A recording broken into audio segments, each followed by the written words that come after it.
Sir हम असम से north east के बहुत सारे जो गांव हैं वहाँ से हमें घर जाना वापस भेजिए।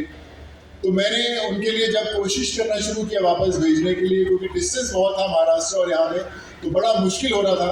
सो मुझे याद है कि जो दूसरी फ्लाइट मैंने चार्टर की थी, पहली उड़ीसा के लिए की थी, सेकेंड असम के लिए स्पेशल एक एयरक्राफ्ट बुक किया था उन सबको फ्लाई करने के लिए।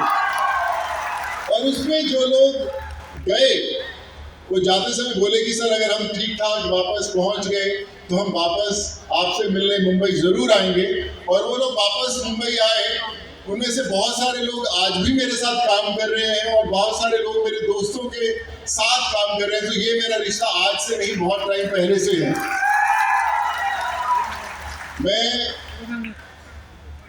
एक इंजीनियर हूँ और एक्टर बाद में बना, पहले इंजीनियर हूँ। तो कहीं ना कहीं मेरा रिश्ता जो है वो एजुकेशन के साथ है। और आज जब बोडोलैंड इंटरनेशनल नॉलेज फेस्टिवल की बात कर रहा हूँ तो कुछ ना कुछ नॉलेज ज़रूर है, इसलिए यहाँ पे खड़ा हूँ।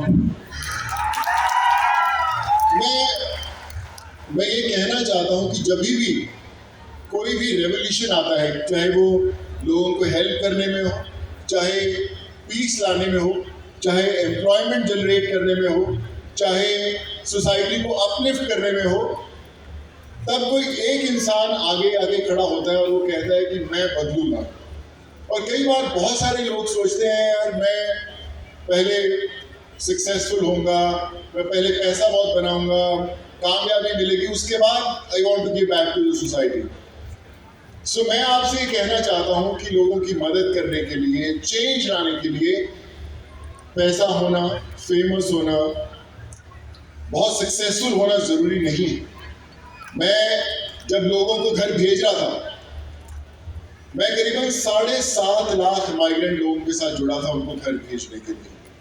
और वो 7.5 लाख लोग, बहुत सारे लोग मेरे टच में हैं, आज भी मेरा फ़ोन नंबर वही है, आज भी लोग जुड़ते हैं।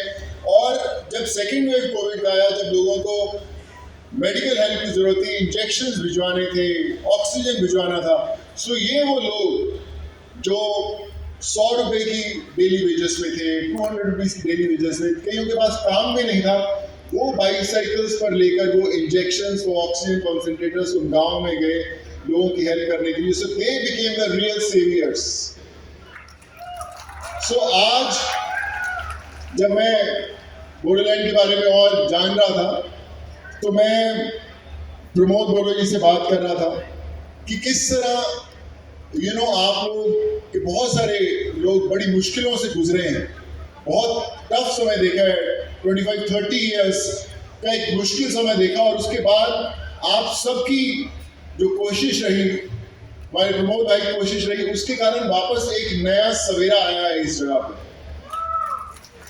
लेकिन ये सवेरा असली रोशनी तब देखेगा जब उस सवेरे में आपकी रोशनी जुड़ेगी, तब वो चमकेगा पूरा का पूरा। ये जंग एक इंसान नहीं लड़ सकता, ये जंग सबको लड़नी है, आपकी आने वाली जनरेशन्स को लड़नी है। ताकि क्यों हम लोग सिर्फ अपना घर नहीं, अपनी गाड़ी नहीं, अपना मकान नहीं, अपना कमरा नहीं, हम अपनी स्टेट्स को अच्छा बनाएंगे, हम अपने देश को अच्छा बनाएंगे। जब हम लोग घर से बाहर निकल के मदद करने की कोशिश करते हैं तब वो रेवोल्यूशन आता है। वो मैंने पर्सनली एक्सपीरियंस किया। जैसे मैंने बोला कि मैं पंजाब से बिलोंग करता हूँ, इंजीनियर मैं बना नागपुर से, एक्टर बनने में मुंबई में आया। और मैं हमेशा सोचता था मेरी ज़िंदगी का एक मकसद है कि मैं फेमस हो जाऊँ, लोग नाम से जानने लग जाएं, मेरे पेरेंट्स प्राउडली महसूस करें कि उनका बेटा नाम कमाया है मुंबई में।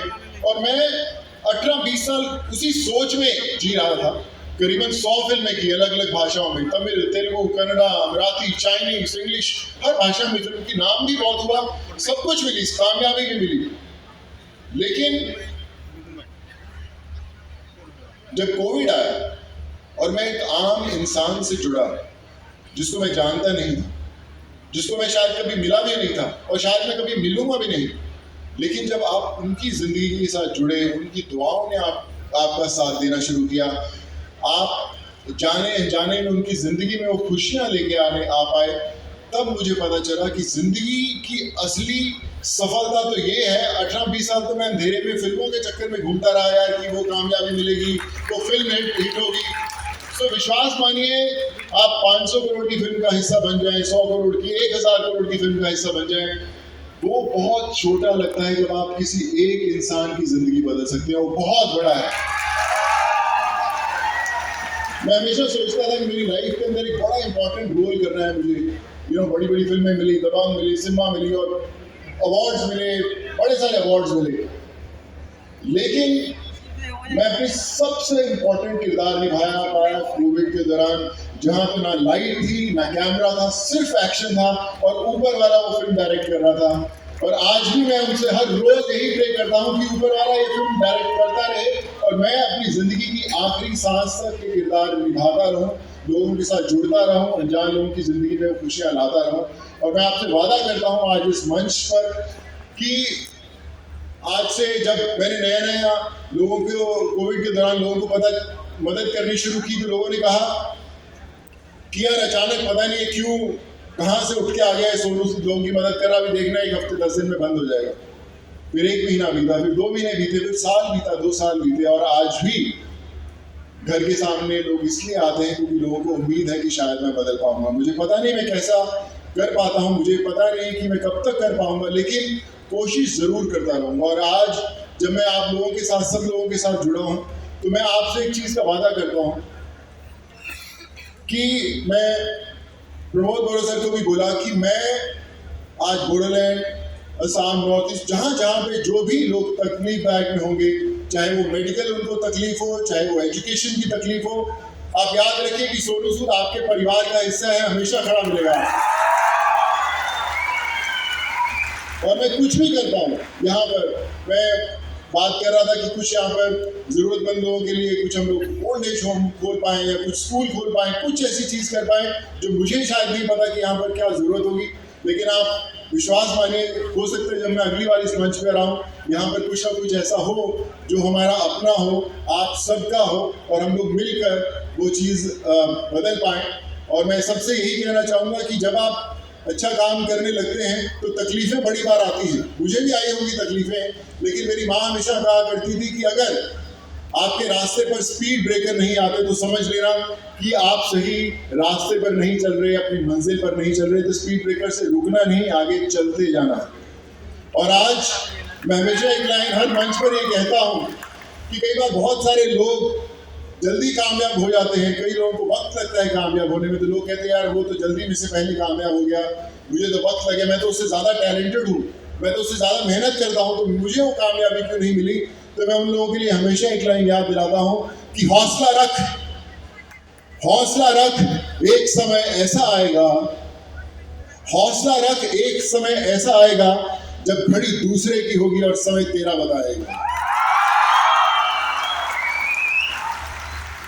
मेरी माँ हमेशा कहा करती थी कि सोनू कभी अपनी मुट्ठी खोल कर तो देख, शायद तेरी हाथ की लकीरों में किसी की जान बचाना लिखा हो।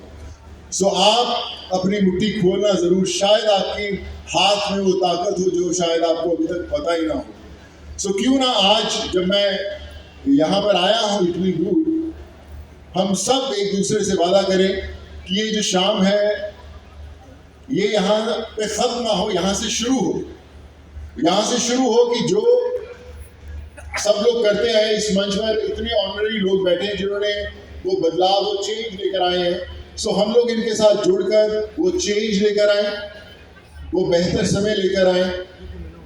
और मैं बस आपसे यही कहना चाहूँगा कि हमेशा याद रखिए, जो मुश्किल में साथ में खड़ा वही सबसे बड़ा।